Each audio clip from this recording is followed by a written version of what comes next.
हमारे कुछ साथी गए हुए थे नेपाल। तो जब वहां पे गए तो उन्होंने एक आधार कार्ड की बात आई थी। हाँ। तो उनके आधार कार्ड ना होने से वो जो है हवाई यात्रा अपने देश के लिए नहीं कर सके। तो वोटर आईडी जरूरी कर दिया गया था। तो वोटर आईडी ठीक है, लेकिन जब वहां भारतीय दूतावास पे वो जाते हैं कि हमारा परिचय पत्र बन जाए, उसके लिए 7,000 रुपए नेपाली शुल्क मांगा जा रहा है। बताइए। मैं हूं मनोज सुराजी। बहुत गंभीर विषय को लेकर आज जंतर मंतर पर कोशिश की थी प्रबुद्ध जनता पार्टी की तरफ से कि धरना किया जाए, लेकिन क्योंकि बहुत सारे कारण रहे, प्रशासन के कारण रहे, सुरक्षा कारण रहे कि परमिशन को नहीं हो पाया, लेकिन फिर भी अपनी बात मीडिया के माध्यम से रख रहे हैं। तो हम बात करेंगे। सर, सबसे पहले तो आपका नाम क्या है और प्रबुद्ध जनता पार्टी जो आप कह रहे हैं, क्या ये अस्तित्व में है या ये प्रोसेस में है? प्रोसेस पहले तो मैं बताना चाहता हूँ, प्रबुद्ध जनता पार्टी अभी अंडर प्रोसेस पे है। और प्रबुद्ध जनता पार्टी बना करके हम जनता की समस्या को पटल पर रखने का प्रयास। आपका नाम क्या है? सर, मैं प्रतीक मौर्य हूँ। प्रतीक जी, कहाँ से आए हैं आप? बेसिकली कौशाम्बी से। कौशाम्बी से आए हैं, तो कम से कम दिल्ली से तो काफी दूर है, 500 किलोमीटर से ज्यादा का सफर होगा। तो यहाँ पर आए हैं, क्या मुख्य मुद्दा क्या है आपका? मुख्य मांग क्या है? जो इसमें तो मुझे लग रहा है कि बॉर्डर की बात हो रही है कुछ, तो क्या मांग है? सर, प्रथम बताना चाहूंगा, हमें हमारे देश में सुरक्षा की ज्यादा व्यवस्था ठीक नहीं दिख रही थी। बॉर्डर पे नेपाल बॉर्डर की बात आती है, सबसे पहले हमारे यहाँ नजदीकी देशांतर है, वहां से आसानी से लोग आते और जाते हैं। ये अच्छी बात है कि हम वहाँ के आना जाना, मैत्री संबंध सब कुछ ठीक लगता है हमको। लेकिन जब हम सुरक्षा के दृष्टिकोण से देखते हैं तो आए दिन हमें वहाँ की घटना से पूरा देश वाकिफ होता है।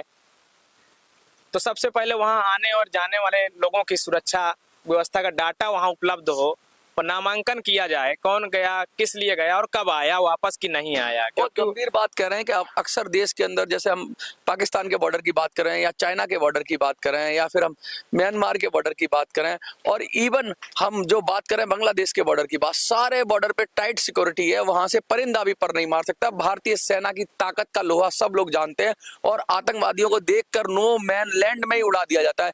लेकिन एक नेपाल है जिसे हम मैत्री पूर्ण करते हैं, तो सारी जो भारत विरोधी शक्तियां वो नेपाल में अपना बेस बनाती है, और नेपाल के बेस के जरिए, चाहे वो आतंकवादी हो, नकली नोट हो, किसी तरह की तस्करी हो, ड्रग्स की तस्करी हो, सारा काम नेपाल के जरिए होता है। क्योंकि नेपाल और भारत के अंदर आना बड़ा ही सरल है।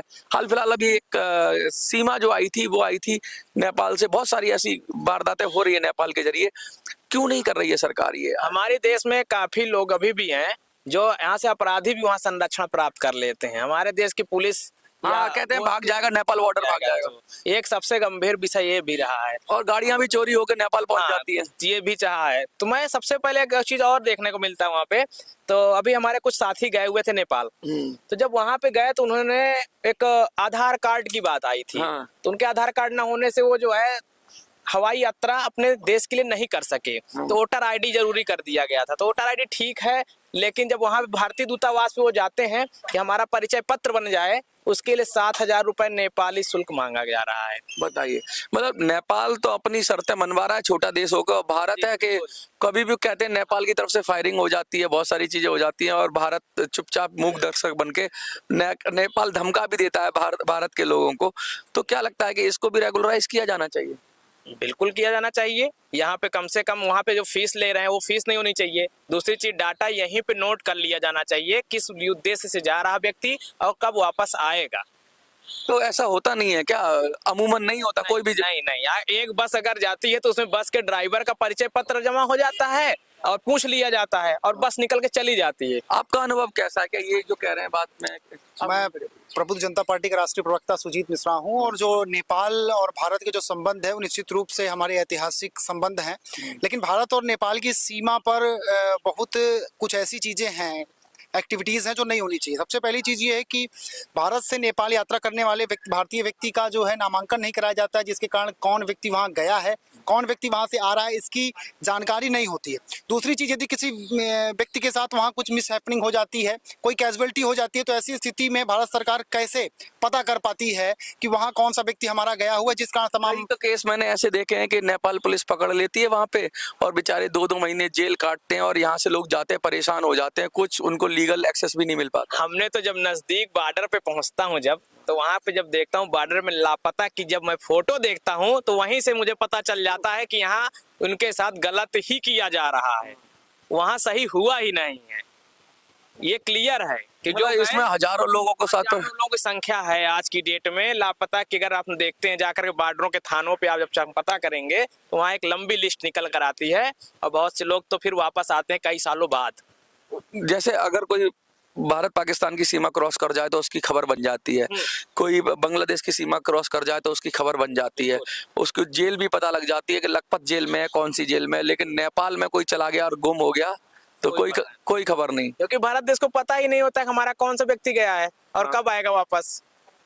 क्या संदेश देना चाहते हो जो लोग देख रहे हैं आपको? हम तो यही चाहते हैं सबसे पहले कि वहाँ नामांकन की व्यवस्था सरकार मुहैया कराए, जिससे हमारे देश के नागरिक जो वहाँ दर्शन के लिए जाते हैं, हमारा पशुपतिनाथ मंदिर है, गौतम बुद्ध की जन्मस्थली है, इन सब जगहों पे जाके दर्शन करके जब वहाँ आते हैं लोग तो हमारा वहाँ पे डाटा नोट होना चाहिए। सबसे मुख्य बात ये है, और उसमें ऐसा नहीं मैं कहना चाहता हूँ कि वहाँ शुल्क लगा कर नोट किया जाए, वो निःशुल्क ही रहे, लेकिन जानकारी होनी चाहिए, कम से कम रेगुलराइज किया जाए। हाँ, देखिए बड़ी गंभीर बात कह रहे हैं कि जो भी लोग आ जा रहे हैं, आवाजाही हो रही है, उनको नियमित किया जाए, रेगुलराइज किया जाए। एक देश से दूसरे देश में जा रहे हैं, चलिए वीजा नहीं चाहिए लेकिन कम से कम नामांकन तो होना चाहिए, जिससे पता चल सके कि हमारे नागरिकों की सुरक्षा सुनिश्चित हो सके।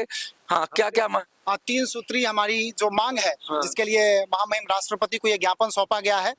तो हमारी सबसे पहली मांग ये है कि नामांकन सुविधा उपलब्ध होनी चाहिए। भारत और नेपाल के बीच कौन आ रहा है, कौन जा रहा है यात्री, उसकी सुविधा होनी चाहिए, कि जानकारी होनी चाहिए संबंधित विभाग या मंत्रालय के पास। दूसरी मांग हमारी ये है कि स्थानीय स्तर पर नेपाल के अंदर जिला स्तर पर या जिस भी स्तर पर उचित समझे विभाग और भारत सरकार को चाहिए कि नेपाल सरकार को निर्देशित करे कि वहां पर एक स्थानीय स्तर पर एक प्रकोष्ठ बना हो, एक विभाग बना हो, जो यदि हमारे देश के किसी नागरिक के साथ वहां कोई दुर्व्यवहार होता है, कोई मिसहैपनिंग होती है, तो वो वहां पर शिकायत दर्ज करा सके और उस पर कार्रवाई हो। भारत सरकार का संबंधित विदेश मंत्रालय उस पर निगरानी रखे। तीसरी मांग ये है कि जो वहां पर यात्रा शुल्क के नाम पर भारतीय दूतावास में भारत सरकार द्वारा जो 7,6200 नेपाली रुपीज लिए जाते हैं इंटरनेशनल यात्रा के लिए, कोई व्यक्ति काठमांडू से दिल्ली, हैदराबाद या चेन्नई की यात्रा करता है और उसके पास यदि मतदाता पहचान पत्र नहीं होता है तो जो उससे शुल्क लिया जाता है इसको तत्काल समाप्त किया जाए।